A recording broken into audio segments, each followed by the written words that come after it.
If you're trying to get a line between two boats, you're not going to get a hawser and chuck it that way because it's too heavy. You can tie a little weight to a piece of string and then you throw it across and they pull up the piece of string, then they pull up a bit of rope, then they pull the hawser across, and that's what you're trying to do.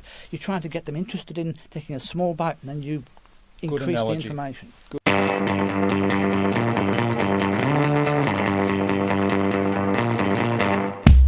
Thanks for coming back, Steve. Look, last time we talked through that case study, the cybersecurity case study, and looked at how we might target them and so on. We got to the point of crafting the right message, right? Yep. And we're now going to talk a little bit about that, ensuring that we understand how we're going to craft the message and how we're actually going to actually open the door. That's right. Well, we talked about crafting the message, and the message is a generic message is very simple. I want to meet you to talk about X, where X is something they really, really care about in their terms. Has to be, otherwise they're not going to talk with us, are they? And which isn't too much detail, because as I said, the more detail you get, the more chance there is they'll say, we're already doing that, we've got one of those, because we have a natural tendency to want to push people away. Yeah, and you actually put me right when I said the CEO has two key issues that in his mind around cybersecurity. One is customer experience, and the other is risk. You said only go with one of those, right? Absolutely. Well, you can always come back with the other, If you go to someone and say, I want to talk to you about reducing your personal risk, and you don't get through, you can always go back and say, I want to talk to you about customer satisfaction. Okay. So you get two bites of the cherry. Okay, so let's assume they care a lot about risk. What do we do to craft a message? Well, we've got the message. Let's assume we've got the message. That is the message. I want to talk to you about how you reduce risk. The next step is the meeting, and there you have a chance to ask them questions, to talk to them, etc. But the first and most important question is, how do you get that message to them? Okay, but let me just go back one second. If I simply say, I want to talk to you about how you reduce risk, why would they talk to me? Because you're the one that's gone to them. Because you're the one that's identified an issue that they really care about. Because they're curious and they'll think, I can't afford not to talk to this person because I've got this issue. And also partly because of the way you get to them. All of these things are intertwined. The message, the way you get to them, who you approach. It's all part of a larger whole. Okay, we might come back to that, but let's keep going. Okay, so you've identified a number of people in an organisation you want to talk to. Mm-hmm. One of those is the CEO. Now, what's the best way to get to them? And there are multiple ways to get to people. First of all, in directions. You can approach someone from above, from below, from the side. You mean somebody within the organisation giving you a referral or introducing to the CEO? From above, if you're referred to someone by their manager, by their boss, in this case the chairman or whatever, you've got a lot of credibility. Yeah. Okay. Okay. Let's assume that's not going to happen. Okay. If you're referred to by someone below, a subordinate, that can be really good. It can also be not as good because it depends who the subordinate is. It depends upon the relationship, but it's still a way to get to people. Okay. Now you were pegged at a certain level. So if you were pegged as being a mate of the chairman or a mate of the CEO, then you've got that cachet when you speak to someone. If you come from the IT manager, then you're seen as operating on that level. So it's better to come from the top, but the bottom is also valid. Totally agree with that, but it's not always going to happen, of course. Of course. So referrals from outside the organisation? Well, that's when I said from the side. Okay. And that's when you come being referred by a colleague, by a friend, by someone that they respect and that because we talk about referrals, and it's great having someone say, yeah, I like this person, I know them, you should talk to them, but it still comes to talk to them about what? In this case study, one of the things that happened was when they were approaching a particular financial institution, they used, I hate to name names, but LinkedIn Navigator, and what they did in using that was identify in their own organisation people who knew people in the particular financial institution and at senior levels through other associations. And they were able to go through those to get some leverage of referral to open the door. Well, you've hit on a great point there, John. It's team selling, because if your CEO, for instance, knows the other person's CEO or is in the same club, then why wouldn't you use that as a resource? I mean, I think that in many salespeople think they've got to do it all themselves, but they're part of a team. Get back to the word cold calling. We're still going to call that CEO, but it's not all that cold anymore if you've done all this research, is it? It should. very worst, be lukewarm. Right. You need to know what they care about, who they've worked for before, what they're like. The more information you can find out about them, the better chance there is of them accepting your message. And even if there's no question that the best method to get to someone is through a warm referral, someone they trust and respect, referring you to them. Okay. Even then, if I come to you and say, John, I know you happen to know the CEO of this company, can you introduce me?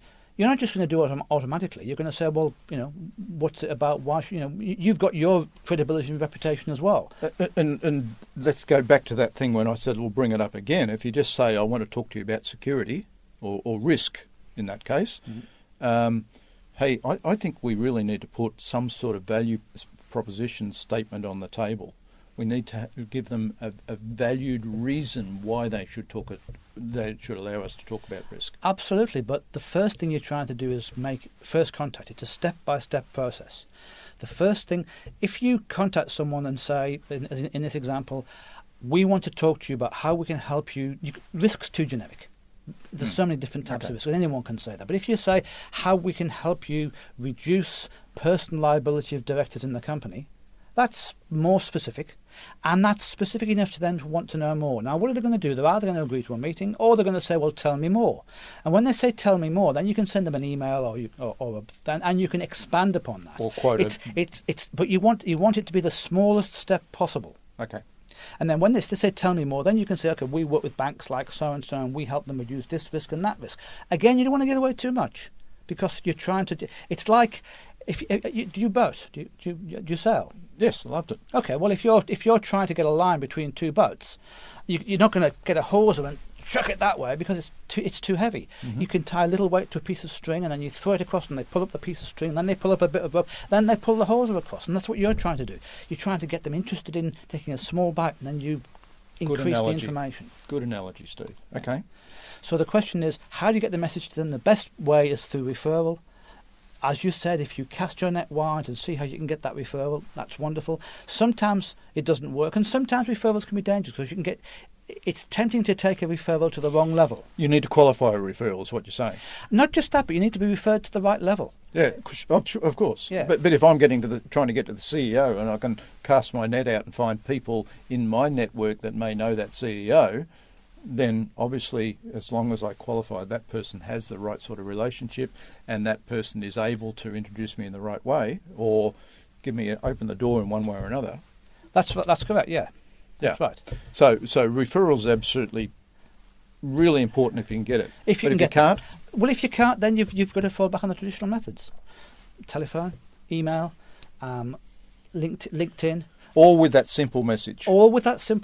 And which now let me ask you a question. Which is better, email, telephone, or voicemail?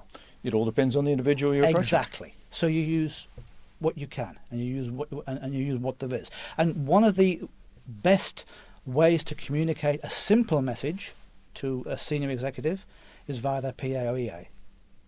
And a lot of people try and break through the PA, but the PA is one of the best people to open the door. Absolutely. If you know how to work with a PA or an EA, and their name is assistant, executive assistant, they're there to help. And I tell you, if talking about our particular, the risks to the directors of that issue we were talking about, the PA knows that that's top of mind. Absolutely. So if you raise that message, and that's another good reason to keep the message simple.